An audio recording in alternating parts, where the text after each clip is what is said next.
Olá, pessoal do sexto ano. Vamos então para mais um módulo, agora a forma da Terra, e nós vamos dividir ela em duas partes para não ficar tão cansativo para vocês, né?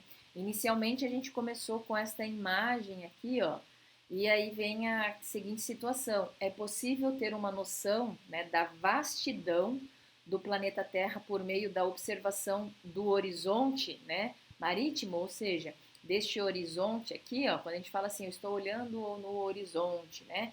Eu estou aqui, ó, olhando esse infinito, né? E aí vem perguntas como as que aparecem aqui embaixo, do tipo, como você descreveria, né, a forma, né, do planeta Terra se tivesse vivido há mais de 2.000 anos? A gente tem que entender que há muitos anos atrás, né, nesse 500, 1.000, 1.500 anos atrás, a tecnologia que a gente tem hoje não existia. Então, as pessoas acreditavam que as coisas eram de uma maneira. Quando veio a tecnologia, o recurso da ciência, as coisas começam a mudar. É aquilo que eu falo, o que é certo hoje nem sempre vai ser certo amanhã, né? Outra pergunta aqui, ó. É possível visualizar a curvatura da Terra com base em observações como a desta imagem, né? Ou seja, esse olhar ao horizonte? E por último aqui, ó, quais evidências poderiam indicar que a Terra é esférica? Então, perguntas como estas aqui vão ser respondidas aí ao longo deste módulo, tá? Então, fiquem tranquilos. Vamos lá, então? Começamos com o tópico, né, a ideia da Terra como um plano. E aí a gente vai falar um pouquinho de outras culturas, né, como a do hindu, que a gente está vendo aqui nessa imagem, que cada uma cultura tentou explicar como que seria, né, a ideia da Terra. Então é possível que você tenha concluído, né, com base na observação daquela linha lá do horizonte, na primeira imagem, que a forma da Terra se assemelha a um plano, ou seja, algo reto, né? E na verdade não é isso. Então vamos começar a trabalhar essas informações. Essa ideia também foi compartilhada aí pelos nossos antepassados. E aí ela predominou por muito tempo, né, principalmente ali no início das nossas primeiras civilizações. Quando a gente fala civilização, a gente está falando daquele período, né, referente à Idade Antiga. A pré-história, ela não é. As pessoas que viveram naquele período não são consideradas civilizações. Porque para você ser uma civilização, você tem que ter algumas características e uma delas é o uso da escrita, para deixar registros, né, mais detalhados. Na pré-história, os registros que a gente tem são dos desenhos rupestres, né? Então, vamos lá. E aí, olha lá, quando a gente fala, né, do passado, a gente lembra que muitas civilizações usavam mitologias para tentar explicar alguns acontecimentos. E aqui não foge ao caso, ó. Na mitologia hindu, né, o mundo era representado como sendo sustentado aí por 4 elefantes, aqui aparecem 3, mas deve ter um lá no fundo, né? É, que eram considerados sagrados. E aí eles eram apoiados no casco, olha aqui, ó, no casco, né, de uma gigantesca tartaruga cósmica, certo? Como a imagem mostra. E ainda a gente tem como se fosse algo de uma serpente aqui, ó, né, ao redor. Então, assim, é como a mitologia hindu tenta explicar isso aí, né? E aí, quando a gente começa a sair do passado, a gente vai passar, né, pela Idade Antiga, passamos pela Idade Antiga, vamos entrar na Idade Média, né? Então, existem lendas que relatam o receio de nossos antepassados em se afastar aí pelo mar, né, do local que viviam para não cair da terra. Eles achavam que era um abismo aqui, ó. Você ia navegar até um certo ponto e iria cair.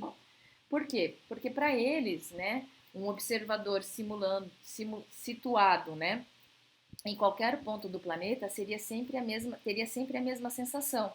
Como um grande plano, né, se abria uma frente, a Terra deveria então ser plana, ou seja, teria um abismo aqui e a Terra seria plana. Por isso que lá em 1400, 1500 e bolinha, no início das grandes navegações, até a gente conhecer, até eles conhecerem e desenharem, né, os mapas daquela época, muitos navegadores tinham medo, né, de se aventurar de forma mais longe, né? Aí nós temos aqui, ó, evidências indiretas da esfericidade da Terra, tá? Então, quando a gente fala de indiretas, é porque a gente vai tentar, né, associar algumas coisas que a gente percebe. Então, com o passar do tempo, alguns fatos e fenômenos passaram a apresentar explicações incompatíveis, né, com a ideia da Terra plana. Então, as pessoas começaram a questionar esse fato da Terra ser plana, de ter um abismo e que a gente iria cair num determinado momento. Então, lá pelo século VI antes de Cristo, né, outras teorias acerca da forma da Terra começaram a surgir lá na Grécia Antiga. Então, a gente está falando, né, do período da Grécia. E aí a gente tem alguns filósofos, né, como Pitágoras, que propôs aí a teoria das esferas. E segundo ele, todos os corpos celestes, olha aqui, ó, como a gente está vendo aqui nessa imagem, né, é, são esféricos, né? Então aqui a gente tem, ó, é possível observar a olho nu alguns astros como a Lua, né? Aí nós temos lá Saturno e Vênus, né? E verificar que eles têm formato esférico. Isso aqui foi observado no Chile, né? No ano de 2020, olha só, como se fosse bolinhas aqui no céu, né?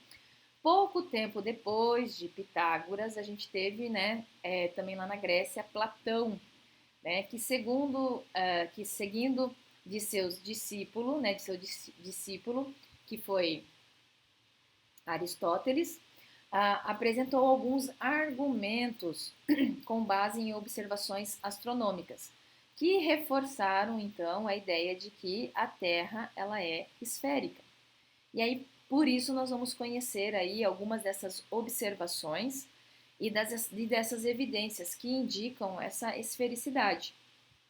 Então, vamos lá. Primeira coisa aqui, ó, a sombra da Terra na Lua, formada durante um eclipse lunar, é sempre circular, o que sugere que a Terra é esférica. Então, olha lá, ó, a Terra, a sombra da Terra vai passar aí pela Lua e olha como ela passa com essa curva, né? Ela vai preenchendo, né, de forma arredondada. Outra, outra indicação é que a curvatura da Terra impede uma visão completa do céu estrelado, cujas configurações não é constante, né? Ao observar o céu noturno em regiões afastadas do lugar onde foi feita a observação inicial, constata-se que as constelações mudam de posição no céu e que algumas estrelas que eram vistas em um local não são vistas em outras. Então, traduzindo em miúdos, quando a gente olha para um céu lá no hemisfério norte, né, é diferente do céu do hemisfério sul, tá? E aqui nós temos essa imagem que mostra a composição, né, de uma fotografia de longa exposição que mostra o movimento então aparente aí das estrelas no céu. Por isso que dá esse aspecto aqui, ó, de risco, né? Porque durante a noite os astros vão se movimentando no céu como o Sol se movimenta durante o dia, né? Que a gente tem essa percepção, esse movimento aparente. Contudo, a gente sabe que quem se movimenta é a Terra ao girar ali no seu movimento de rotação. Perfeito? Né? Então, o que eu queria falar para vocês sobre essa parte inicial, né, dessas observações indiretas, era isto. E eu aguardo vocês então numa próxima oportunidade. Tchau, tchau.